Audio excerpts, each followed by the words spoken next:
Diz-me a tua password, dir-te-ei quem és. Está no ar o podcast do Serviço de Segurança Informática, da Unidade FCCN. Bem-vindos ao podcast Diz-me a tua password, dir-te-ei quem és. Hoje connosco temos o Gustavo Neves, diretor de GRC da EDP Digital Global Unit. Olá, Gustavo, muito obrigada por teres aceitado o meu convite e é um prazer estar aqui contigo, que durante muitos anos partilhámos sala. Olá, o prazer é todo meu, portanto é sempre um prazer regressar a casa e rever pessoas com quem trabalhámos durante muito tempo, pessoas amigas, maiormente a pessoa que está neste momento aqui à minha frente. Exatamente, portanto, mais prazer é todo colegas, meu. amigos. Gustavo, para quem não te conhece, podes contar-nos um pouco do teu percurso até chegares à EDP? Pois, o meu percurso começa precisamente na casa onde estamos hoje. O meu percurso profissional começou aqui por volta de 99. Já estamos a falar do século passado, Noutra não é? vida, sim. Estamos a falar do século passado. E começou numa área, ainda da informática, mas ligada mais aos sistemas de informação.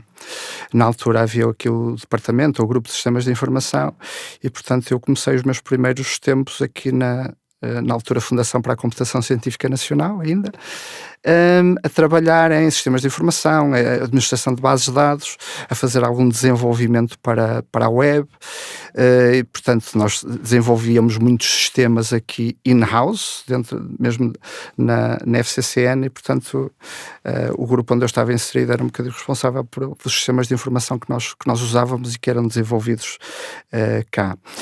Depois, passados 3, 4 aninhos, estamos a falar já em 2003, surgiu aqui a ideia em alguém desta casa também na altura de fundar um serviço de resposta a incidentes de segurança.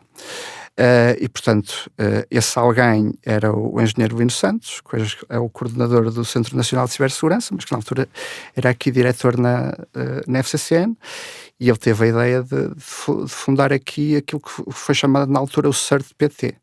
O CERT-PT, portanto, o CERT é de Computer Emergency Response Team, e este é um conceito que vem dos Estados Unidos, ainda da década de 80, portanto, o primeiro CERT surgiu nos Estados Unidos, parece-me que em 89, como consequência do Morris Worm, que foi o primeiro grande vírus informático disseminado pela internet. A internet na altura eram para aí 60 mil computadores, sim. Portanto, só para contextualizar, hoje devem ser bilhões ou trilhões, portanto, mas pronto, a ideia dele foi, no fundo, um bocadinho visionária, porque era o primeiro serviço de resposta a incidentes oficialmente constituído em Portugal, e portanto ele levou-me para esse projeto, e naquilo que me toca, em boa hora o fez, porque o meu percurso na segurança mantém-se desde então. E portanto comecei na segurança operacional como analista de segurança, e depois entrei no mundo dos serviços de resposta a incidentes ao nível europeu, a nível mundial, e portanto aprender com as boas práticas dos outros e trazê-las um bocadinho para cá. Na altura, este CERT-PT começou aqui na FCCN, era um serviço que servia a rede académica, que a FCCN geria, penso que ainda gera. Sim, a RCTS. A RCTS, e, portanto, era dedicado sobretudo a esse âmbito, mas também como best effort e em regime de colaboração para o restante do ciberespaço português. E portanto, esses primeiros tempos no CERT-PT aqui da FCCN foram muito de aprendizagem e de colaboração com outros serviços congêneres a nível europeu e mundial. Pronto, o meu percurso foi nesta equipa, na equipa de segurança da FCCN. Mais tarde tornei-me coordenador, acho que já estamos a falar por volta de 2012, 2013. Por volta dessa altura começou-se a constituir o Centro Nacional de Cibersegurança, depois o engenheiro Lino foi para lá e aqui isto converteu-se, o CERT-PT foi transplantado, digamos assim, como o principal serviço de hoje do Centro Nacional de Cibersegurança, e o CERT aqui da FCCN tornou-se o RCTS CERT, e portanto um serviço aqui para a rede académica, agora focado nesse âmbito.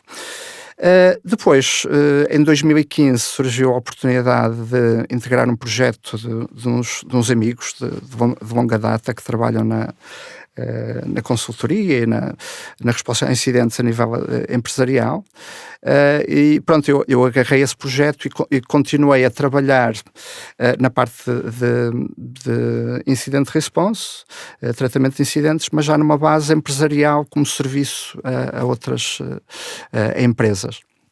Pronto, e mantive-me nessas funções. Depois, esta empresa, que era mais ou menos uma startup, mas até já tinha bastante nome, porque quem se lembra da Dogneadis, portanto, que é um projeto que começou em Coimbra, de pessoas absolutamente apaixonadas pela área da segurança, que ainda continuam a ser, e aquilo teve um bom crescimento. E chegou uma altura que o Grupo ProSeguro quis, digamos, ter uma perninha na cibersegurança. O Grupo ProSeguro é sobretudo conhecido pela parte da segurança física, mas a dada altura quis ter uma perninha na cibersegurança. Então o ponto por onde começou isso foi em Portugal, foi com a aquisição, digamos assim, da Dogneadis para o Grupo ProSeguro. Portanto, a partir daí, integramos o Grupo ProSeguro e depois isto transformou-se, a cibersegurança na ProSeguro chamou-se Cypher, ou seja, a marca que se adotou foi Cypher, e eu trabalhei na Cypher até em 2021 surgir aqui uma oportunidade para integrar uma vaga no Grupo EDP, que é esta que ainda ocupo hoje, que é desta posição no Governance, Risk e Compliance. E pronto, e mantenho-me nessas funções até hoje.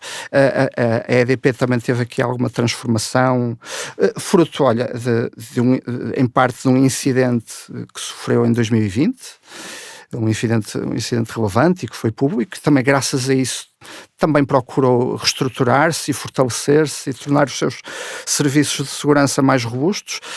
Parece-me que a minha contratação também acabou de vir no seguimento disso, na reformulação da área de segurança. Portanto, a EDP também passou o ano passado por uma reorganização e por via dessa reorganização os serviços de segurança também se tornaram mais globais. Portanto, eu hoje tenho uma equipa que não só é global em termos da sua composição, portanto, temos gente de 3 países, mas prestamos serviços para todo o Grupo EDP. E isso traz-me aqui a hoje e ao momento presente. Gustavo, falaste aí bastante do teu percurso, mas não falaste de uma coisa que eu acho importante, que tu tiveste na gênese da Rede Nacional de CSIRT. Sim, pois a Rede Nacional de CSIRT começou com um CERT, que foi o da FCCN. E depois houve o trabalho, aquele trabalho todo de colaboração a nível internacional, porque as boas práticas estavam lá fora, mais nos países de centro da Europa e norte da Europa e tudo mais.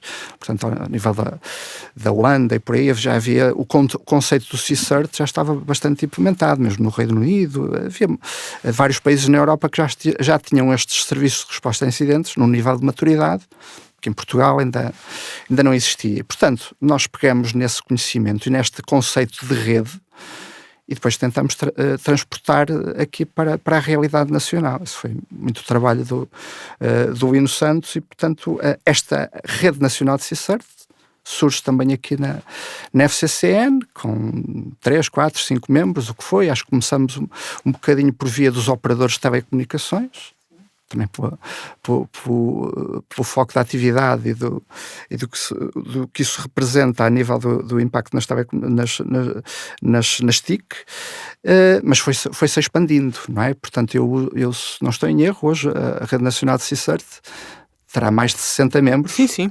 De todos os setores de atividade e mais alguns, antes de mais academia, operadores de telecomunicações, banca, defesa, saúde, está lá tudo. E sim, isso começou aqui na FCCN. Por exemplo, os primeiros termos de referência para a Rede Nacional de CSIRT fomos nós que os redigimos. Eu, o Hino, o Dr. Miguel Andrade, que ainda cá está. Sim. Portanto, isto foi aqui muito baseado nas práticas destas redes internacionais. Sim. Mas pronto, sim, começou aqui. E como é que vês atualmente o papel da Rede Nacional de CSIRT? Nunca foi mais relevante, não é? Portanto, Eu ouvi a entrevista do Luís Moraes, que também foi um ex-colega e hoje é o CISO da Galp. Eu ouvi o podcast dele. Ele repetiu uma frase muito feliz da altura do Lino Santos na sequência de um... Eu já não sei exatamente em que ano é que isto foi, mas estamos a falar de, não sei, talvez 2012, 2013.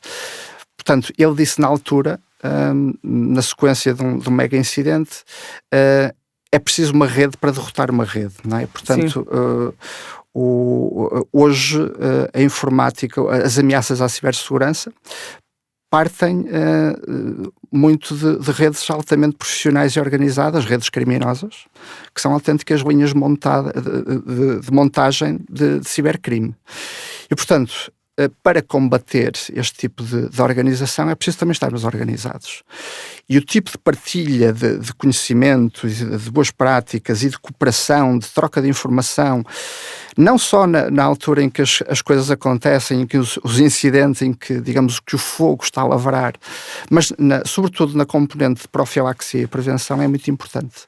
Portanto, essa partilha, essa organização fortalece-nos, fortalece a cibersegurança e tem demonstrado em alturas críticas, em momentos críticos até da vida da cibersegurança a nível nacional, mas no contexto mais alargado, que podemos discutir mais à frente, até alguns casos mais específicos, mas tem provado que este é por esta via, não é? Se os criminosos se organizam, se isto está de tal forma profissionalizado, nós também temos que ser... As forças do bem também têm que se organizar. As forças do bem também têm de estar organizadas, portanto, se existem essas redes de vilões, depois também tem que haver os vingadores, não é? Que têm de vir aqui associar-se e combater as ameaças. E como é que vês o papel da gestão de risco no mundo digital cada vez mais complexo? Pois, o papel da gestão de risco, aqui já estou mais uma vez a puxar a brasa à minha sardinha atual. Portanto, o título da minha função neste momento é Head of GRC. O G é de Governance, o R é de Risco e o C é de Compliance. E dizem as boas práticas e mandam as diretivas europeias ao nível da cibersegurança, ao nível europeu e mundial, que a cibersegurança deve estar orientada à gestão de risco, ou seja, deve haver um trabalho preparatório, de nós conhecermos a nossa realidade, percebermos quais são os nossos ativos, quais são os nossos serviços críticos, onde é que estão as nossas joias da coroa, e depois fazermos uma análise de custo-benefício de como melhor protegê-las. Isto é análise de risco, é percebermos o nosso contexto e percebermos também as ameaças a que estão sujeitos esses serviços, esses ativos, essas joias da coroa, e perceber qual é a melhor estratégia para as proteger, numa lógica de custo-benefício. Portanto, a gestão de risco não é só uma coisa, obviamente, aplicável em contexto de cibersegurança. Nós todos fazemos gestão de risco no nosso dia-a-dia. Umas pessoas mais ad hoc, outras menos. Mas é um exercício de gestão de risco, eu, por exemplo, pensar se hoje, no caminho para cá, vinha mais depressa ou mais devagar no meu carro. Claro. Portanto, ok, eu se for mais depressa corro mais riscos de acidente, mas posso chegar a horas. Ou posso apanhar uma multa sem ter E, portanto, tenho de pensar nos custos disso face ao benefício que posso obter. É isso que se faz na gestão de risco ao nível da cibersegurança, que é como se faz na gestão de risco financeira e tudo mais. É organizarmos, prepararmos-nos em função do nosso conhecimento, da nossa realidade interna, do panorama de ameaças e, portanto, depois dos recursos que temos disponíveis para a proteção disso. Se não estivermos a proteger-nos em função ou com base na gestão de risco, estamos a fazê-lo de forma ad hoc. Muitas vezes ou estamos a gastar demasiado ou estamos a proteger-nos de menos. Sim. Nada disso é ideal e, portanto, a gestão de risco não é só uma boa prática em termos de cibersegurança, mas em termos organizativos, em termos de lógica de custo-benefício, de poupança de despesas e tudo mais. A gestão de risco é uma ajuda para a organização, não é só para a cibersegurança. E em organizações grandes como a EDP, como é que se garante que a estratégia de segurança está alinhada com os objetivos do negócio? Pronto, isso é sempre o busilis, não é? Portanto, passa muito pelo alinhamento interno, por termos o conhecimento muito da organização. Tu falas do caso da EDP, portanto, a EDP é uma das maiores empresas portuguesas e está em dezenas de países. E, portanto, tem centenas e centenas de departamentos e tudo mais, e a cibersegurança tem de envolver isso tudo. E tem de sentar à mesa, digamos assim, as partes envolvidas, coordenar, fazer o awareness daquilo que deve ser a segurança e depois estarmos todos alinhados relativamente, lá está, à parte do G, que é do governance, que é de percebermos quem é que faz o quê em termos da cibersegurança. E, portanto, quais são os papéis, como é que isto está montado, a quem é que se reporta, como é que se reporta, como é que nós planeamos, e, portanto, temos que saber quais são as áreas críticas envolvidas, porque a segurança, obviamente, não é só uma responsabilidade da área de segurança da EDP, é de toda a organização. Sim. E depois temos de perceber como de melhor forma interagir com todos esses departamentos e como ter este sistema montado de forma a que seja não só ágil, mas depois eficaz. E depois isso verifica-se onde? Em grande parte nos momentos de crise, porque os pontos fracos da armadura testam-se sempre nos maiores incidentes, mas no nosso dia-a-dia também nós percebemos, vamos percebendo se estamos aí pelo caminho certo ou errado, e pronto, também há aqui um conceito de melhoria contínua, que se aplica não só à cibersegurança, mas a tudo.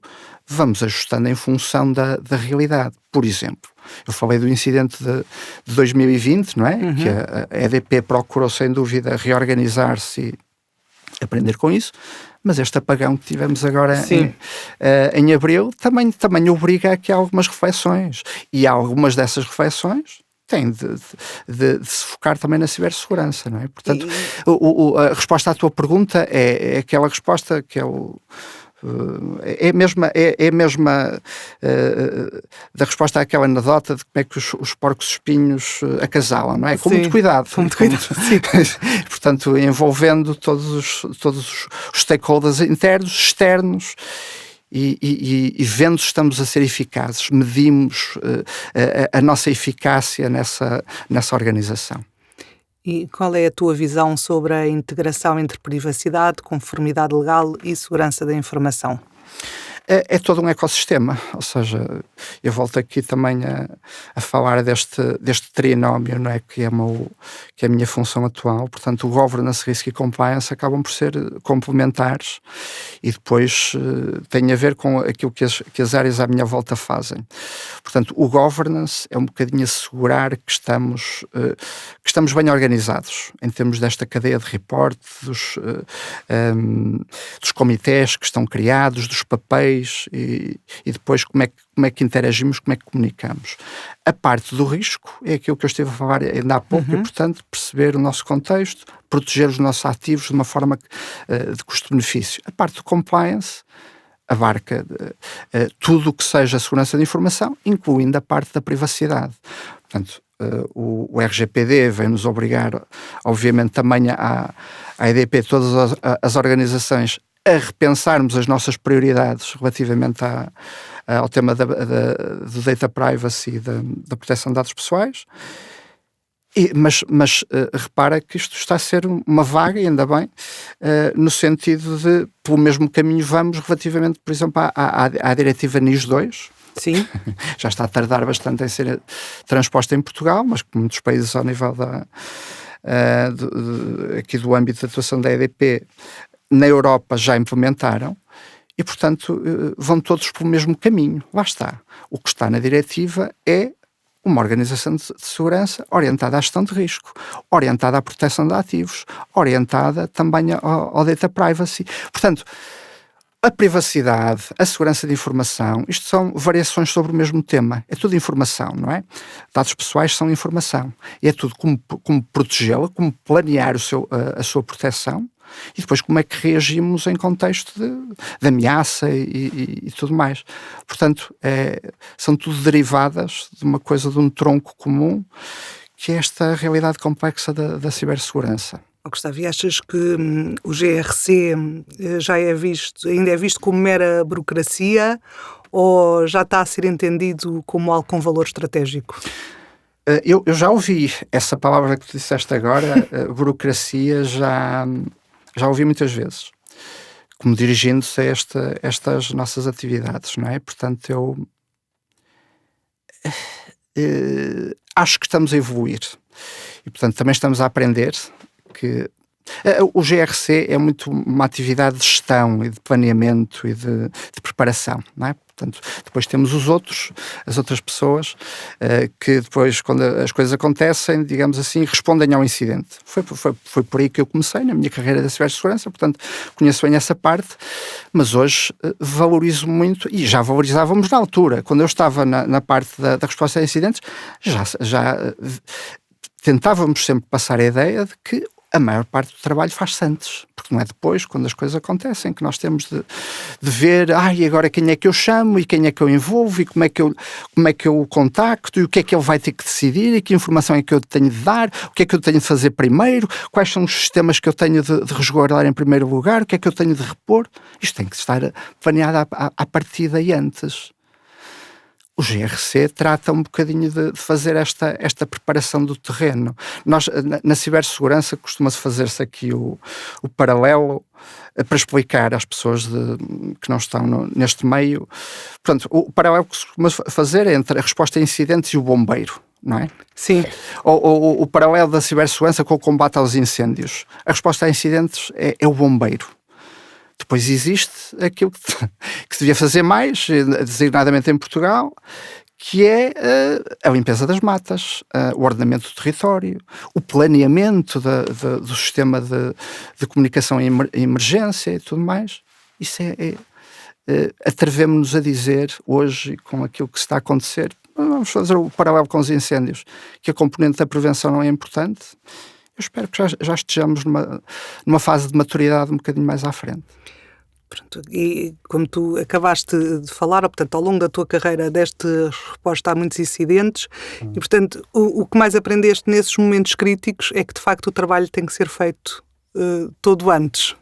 Tudo não, mas uma grande parte. Provavelmente o mais importante deve estar preparado. O terreno deve estar preparado para quando as coisas acontecem, até mesmo partindo do pressuposto que vamos ter sempre incidentes. Não há organizações, nada, não há claro redes à prova de incidentes, não é? Portanto, vamos tê-los.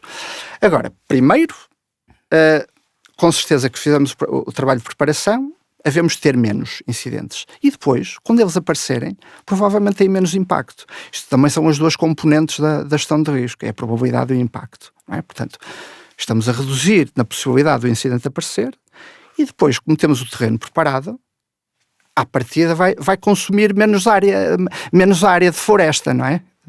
Se o terreno se a mata estiver bem limpa claro. E tudo mais, depois o incêndio menos aparecendo, há de consumir menos mata, não há de chegar tão facilmente às casas, às populações.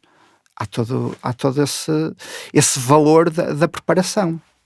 Gustavo, e podes partilhar connosco, sem detalhes sensíveis, algum episódio que tenha marcado a tua forma de olhar para a cibersegurança? Houve vários, claro, muitos. E sim, há muitos que não posso entrar em detalhes, mas há um que toda a gente conhece e que depois tem uma vantagem de ter coincidências aqui com este mundo do combate aos incêndios. 2017 foi um ano emblemático em termos de combate aos incêndios. Sim. O que é que aconteceu em 2017? Incêndios de Pedrógão, uma catástrofe em termos de perda de vidas humanas, nunca antes vista, não é? E área ardida, arderam casas, houve empresas impactadas, foi uma coisa nunca vista. O que é que se disse na altura? Bom, isto agora a nível da preparação do ordenamento nunca mais se vai encolher os ombros. A partir de agora qualquer governo vai ter muito cuidado com isto. Morreram pessoas, mais de 100 pessoas, é impensável. Estamos aqui hoje, não é? 8 anos depois. Acho que ainda não ardeu tanta mata este ano como em 2017, mas o verão ainda não acabou. Sim. vemos que está tudo bem organizado, que a mata está limpa, que há ordenamento de território. Pronto, e antes de dar o exemplo da Ciber, e porque tu me perguntas o que é que nós aprendemos, acho que foi em 2006, eu fiz uma formação em tratamento de incidentes avançados na Universidade de Carnegie Mellon, nos Estados Unidos, que foi precisamente onde começou o primeiro CERT a nível mundial. E estavam lá pessoas de várias organizações, portanto, aquela turma teria cerca de 30 formandos, estavam pessoas um bocadinho de serviços de resposta a incidentes de todo o mundo. E havia lá um par de dois colegas do Reino Unido que trabalhavam para os serviços de cibersegurança dos militares. Então nós lá fora do contexto de formação, mas lá numas horas vagas, certamente com uma mesa pelo meio, com uns copos em cima, estávamos a partilhar histórias de guerra, não é? Portanto, coisas que tínhamos passado e a dada altura estávamos a falar nisso do que se chama nestes meios do Lessons Learned, não é? Sim. Que é um dos capítulos lá das boas práticas do plano de resposta a incidentes. Há a fase da detecção, da análise, da contenção, etc, mas depois lá para o fim deve haver o que é que nós aprendemos com isto. Ou seja, o que é que correu bem, o que é que poderia ter corrido melhor, se nós fomos eficazes naquilo que fizemos para melhorar os nossos procedimentos. É para isto que serve as lições aprendidas. E há um que me interrompe, olha, sabes, nós nem sequer lhe chamamos lessons learned. Nós chamamos lessons identified, ou seja, lições identificadas. Porque aprender... Ninguém aprende nada. Nós aprendemos, está lá e fazemos isso. Se aprendemos alguma coisa, depois isso é outra história. Eu na altura ri-me e achei que eu estava a ser um bocadinho pessimista demais, mas estes anos envolvidos dão toda a razão. E então passemos para o exemplo do tal ciberincidente com o qual também devíamos ter aprendido muito, que foi o WannaCry. O WannaCry estourou, digamos assim, em maio de 2017, mesmo ano dos incêndios de Pedrógão. O WannaCry, explicando um bocadinho, isto foi uma vaga de ataques de cibersegurança com um impacto a nível mundial que tem pouco paralelo, mas essencialmente o WannaCry é um malware, um vírus informático de ransomware. O que é um ransomware? É essencialmente um programa que se instala num computador e que depois toma conta do sistema e o bloqueia. E depois exige um resgate. O cibercriminoso diz-me, olha, transfere-me para aqui X euros ou dólares ou bitcoins e eu desbloqueio-te isso. Essencialmente é isso. Portanto, em 2017, meados de maio de 2017, isto estoura a nível mundial. Houve hospitais que ficaram parados. E não se pense que foi só em Portugal. No Reino Unido, primeiro mundo, não é? Porque hoje está tudo em rede, os serviços de informática suportam a atividade dos médicos, eles deixam de consultar meios de complementares de diagnóstico, deixam de conseguir fazer as consultas, a própria marcação das consultas e tudo mais, fica impossibilitado. E operadores de telecomunicações que também, lembro-me a Telefónica foi muito afetada, um grande gigante das telecomunicações. Aqui em Portugal houve grandes operadores de telecomunicações que tiveram de mandar os colaboradores para casa porque no fundo não se conseguia trabalhar. Estava tudo... Eu estava na altura a trabalhar para um dos maiores operadores de telecomunicações em Portugal. Ora, o WannaCry explorava vulnerabilidades que já tinham sido resolvidas pela Microsoft meses antes. Eu julgo que os patches ou atualizações de segurança tinham saído em fevereiro. Estávamos em maio. Quem tivesse feito a atualização dos sistemas não tinha WannaCry nenhum. Portanto, na casa onde eu estava nessa altura, isto era levado muito a sério. A menos de melhor informação, eu não me recordo de termos tido um caso do WannaCry. Agora fizemos muito trabalho, deu-nos muito trabalho para sequer evitar que houvesse uma porta de entrada para aquilo poder entrar na organização, para nos certificarmos que realmente aquilo não entrava. Portanto, e depois montou-se de imediato o gabinete de crise. Claro, sim. Eu estive lá, ou seja, havia um gabinete no topo do edifício onde estava toda a direção, a começar pelo CEO, e toda a gente lá estava a comunicar com as suas equipas e, portanto, a tomar decisões. O que é que devíamos ter aprendido?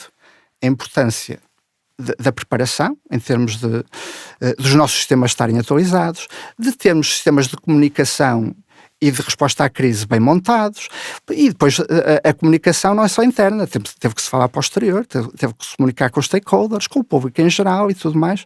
Portanto, esta componente toda da preparação, do evitar sequer que o incêndio entrasse, e depois estar alerta, já com as mangueiras ali preparadinhas para o caso do incidente chegar e toda a gente saber o que é que tinha para fazer. Estava tudo perfeito? Correu tudo ótimo? Não, porque certamente também houve que fazer um lessons learned a seguir para perceber o que é que podia ter corrido melhor. Mas evitou-se que acontecesse aquilo que aconteceu numas congêneres, que, pronto, o fogo entrou aqui e agora estamos...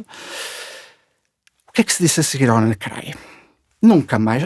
A cibersegurança vai ficar a dever muito ao Anacraia. Nunca mais vai ser complicado justificar a um gestor de topo o porquê de se investir em segurança. Isto está aqui à vista, não é? Pensem-se nos milhões, nos milhares de milhões que estas organizações sofreram e no impacto à sua missão, à sua atividade, por causa disto. 8 anos depois, continua a ser difícil justificar aos gestores e mais em certos contextos. O tecido empresarial em Portugal é sobretudo pequenas microempresas, médias empresas. Portanto, neste contexto também é muito difícil tomar certo tipo de decisões. Uma organização como a EDP tem meios para investir, investe e organiza-se e tudo mais. Claro que eu gostaria que ainda investisse mais, mas eu sou da segurança, portanto estou sempre a puxar a brasa à nossa sardinha, não é? Portanto, a minha hierarquia também dentro da segurança, obviamente que nós gostamos de ter mais recursos, mas ainda temos. Agora, há outras organizações em que isto é muito mais difícil ainda de conseguir, mesmo depois destas coisas se terem passado. Ainda não encaram a cibersegurança com a importância que ela deve ter dentro de uma organização. Pronto, e depois vamos de incidente em incidente, de WannaCry em WannaCry, e é pena, não é? Aquele adágio de aqueles que não conhecem a história estão condenados a repeti-la. Pronto, estamos sempre a ver isso. No mundo da cibersegurança, procuramos fazer o lessons learned. Depois, há quem se esqueça disso. É pena. Poupava-se muito se nos lembrássemos. Gustavo, e com tanta experiência, que conselhos é que darias a quem está agora a começar nesta área, sobretudo no campo do GRC? Isto na cibersegurança deve ser um percurso e podemos começar por alguns setores e depois evoluindo para outros. Sobretudo aquilo que eu aconselho às pessoas que querem começar é aquilo que eu procuro para as pessoas da minha equipa é paixão por aquilo que estão a fazer, porque depois vem tudo o resto. Ou seja, vem o interesse, vem a motivação, vem o estarem atualizados, que neste campo é fundamental. Se nós não nos mantivermos atualizados, não só relativamente ao cenário tecnológico, mas a toda a componente das ameaças e dessa envolvência, pronto, não somos eficazes na nossa ação. Portanto, preparem-se para um início de carreira atribulado. É essencial, nisto da segurança, termos também uma personalidade, alguma resistência à pressão e saber lidar com a pressão. Eu já vi pessoas a quebrarem sob a pressão de incidentes, mas já vi uma pessoa a quebrar num exercício de cibersegurança. E a pessoa sabia que é um exercício. E mesmo assim, acho que sabes de quem é que eu estou a falar. Pronto, e portanto saber lidar com a pressão é fundamental. Portanto, tenham a lucidez de perceber se a vossa personalidade é de saber lidar com o stress e saber ser eficaz e conseguir pensar e sermos organizados em momentos. Mas é como tudo o resto. Numa área tecnológica e em constante evolução, estejam dispostos a estar em constante aprendizagem. Tudo o resto vem com a motivação e com o gosto por aquilo que se faz. Portanto, se gostam... O meu filho está agora na universidade, no segundo ano da universidade, e foi para a informática. Apesar de todos os meus esforços para o dissuadir para ir para uma coisa mais interessante. Mas pronto, desde que ele tenha paixão e desde que ele tenha interesse em se manter atualizado, é isso que lhe digo. Epá, se estás a fazer uma coisa que gostas, tu vais conseguir ter sucesso. Portanto, é o essencial, é que nos mantenhamos atualizados, atentos e com gosto por aquilo que fazemos. Gustavo, e por falar em cibersegurança, podes partilhar connosco a tua password? O que eu posso partilhar é aquilo que faz de uma password uma boa password, não é? Portanto, se eu partilhasse alguma password, já estaria logo a dar cabo nos primeiros mandamentos.